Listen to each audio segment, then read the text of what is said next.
Bismillahirrahmanirrahim. Assalamualaikum warahmatullahi wabarakatuh. Innal hamdalillah nahmaduhu wa nasta'inuhu wa nastaghfiruh wa na'udzu billahi min shururi anfusina wa min sayyiati a'malina may yahdihillahu fala mudhillalah wa may yudlilhu fala hadiyalah. Asyhadu an la ilaha illallah wahdahu la syarikalah wa asyhadu anna Muhammadan abduhu wa rasuluh la nabiyya ba'da.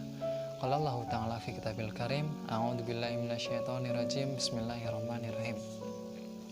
Ya ayyuhalladzina amanu in tansurullaha yansurukum wa yutsabbit aqdamakum.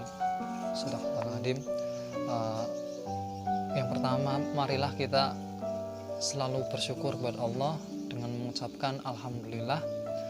Pada kesempatan kali ini, pada hari ini kita masih diberikan nikmat sehat, nikmat waktu, nikmat hidup, dan juga nikmat bisa menjalankan ibadah puasa Ramadan tahun 1441 Hijriah.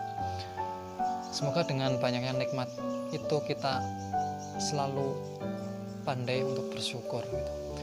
Yang kedua kalinya, salawat dan salam tidak pernah lupa untuk kita curahkan kepada orang yang paling mulia, orang yang paling menginspirasi, orang yang telah membawa kita dari zaman yang sangat jahiliyah dulu menuju zaman seperti sekarang ini, yaitu Rasulullah Muhammad Sallallahu Alaihi Wasallam.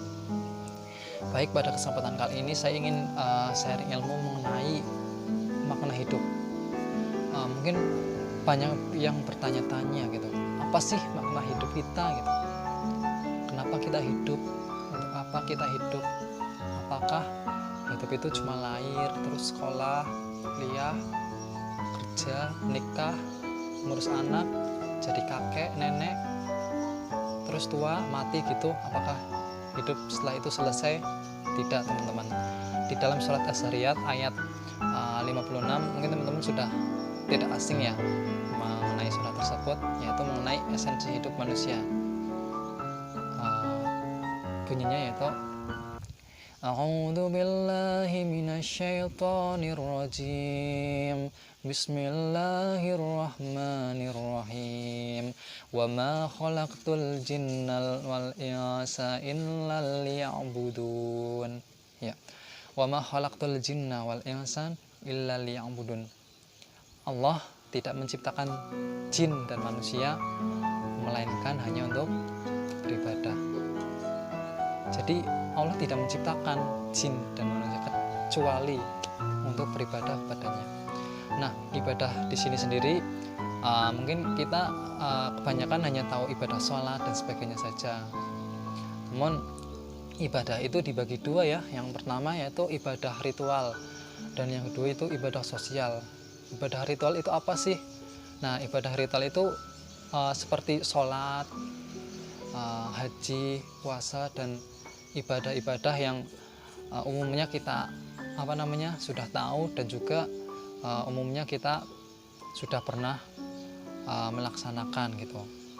Mungkin yang belum itu haji ya, haji mungkin belum kita laksanakan. Semoga dalam waktu dekat kita bisa melaksanakan ibadah haji. Amin. Nah, ibadah ritual sendiri itu memiliki maksud dari Allah, yaitu agar menjaga hubungan kita dengan Allah. Ya, hubungan kita sebagai hamba dengan Allah sebagai Tuhan kita. Bayangkan ketika kita kenal dengan seseorang tapi kita tidak menjaga hubungan dengan baik, apa yang akan terjadi? Mungkin hubungan itu akan selesai ya gitu. Tapi beda kalau hubungan dengan Allah gitu. Kalau kita hubungannya nggak baik di dunia dengan Allah, tapi nanti di akhirat pasti akan sulit lagi gitu masalahnya gitu. Jadi kita sebagai manusia, khususnya orang Islam, khususnya lagi orang yang beriman gitu, senantiasa selalu taat, takwa kepada Allah dengan menjalankan perintahnya, yaitu salah satunya yaitu perintah sholat gitu. Sholat sendiri juga harus memakai ilmu seperti itu ya, bukan hanya sholat tanpa ilmu, nanti malah bisa menjerumuskan ke dalam berdosa gitu karena sholatnya nggak pakai ilmu gitu. Terus yang kedua itu ibadah sosial. Nah, ibadah sosial ini apa sih?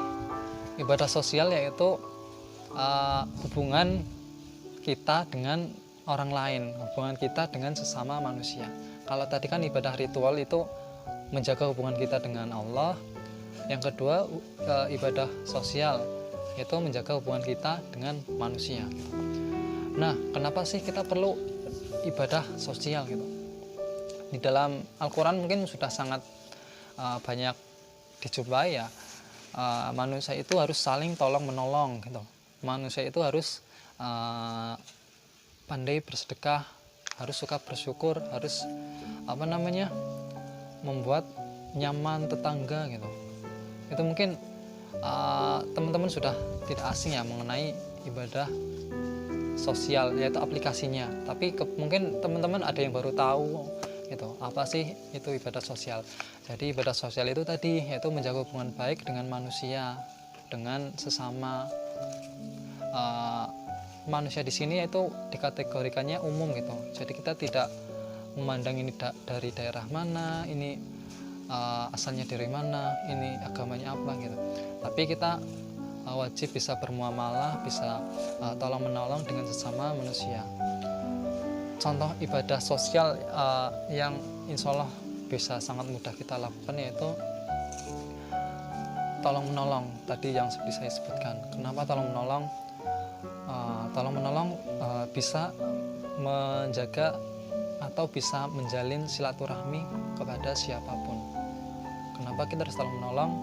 Karena dalam hadis bunyinya seperti ini: jika engkau ingin ditolong oleh Allah, maka tolonglah orang lain, maka Allah akan menolongmu. Seperti itu, kurang lebih bunyinya seperti itu. Jadi kita hidup bukan hanya ibadah ritual saja, bukan hanya sholat saja, bukan hanya puasa saja, tapi kita juga harus bisa mengaplikasikan ilmu yang kita punya menjadi ibadah sosial, kayak seperti sedekah gitu. Sedekah di waktu lapang maupun di waktu sempit. Jadi seperti itu makna hidup kita menjalankan ibadah, yaitu ibadah sosial dan ibadah ritual. Seperti itu ya. Oh iya, terus ibadah sosial dan ritual ini harus seimbang.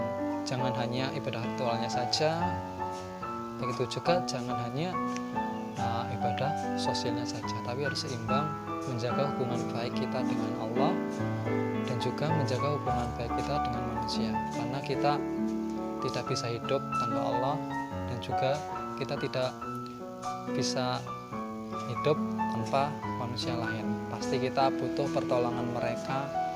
Pasti kita juga nanti bakal mencari saudara-saudara kita di surga, insya Allah ya. Mungkin ketika kita kenal di dunia, ada kemungkinan kita bisa dipertemukan kembali di dalam surganya Allah Subhanahu wa Ta'ala. Mungkin dari saya cukup sekian sedikit ilmu yang saya bisa sampaikan pada sore hari ini. Selamat menunggu berbuka puasa. Semoga puasa pada hari ini mendapatkan keberkahan, mendapatkan keridhaan dari Allah, tidak hanya mendapatkan lapar dan haus saja. Oke. Baik, dari saya cukup sekian. Wassalamualaikum warahmatullahi wabarakatuh.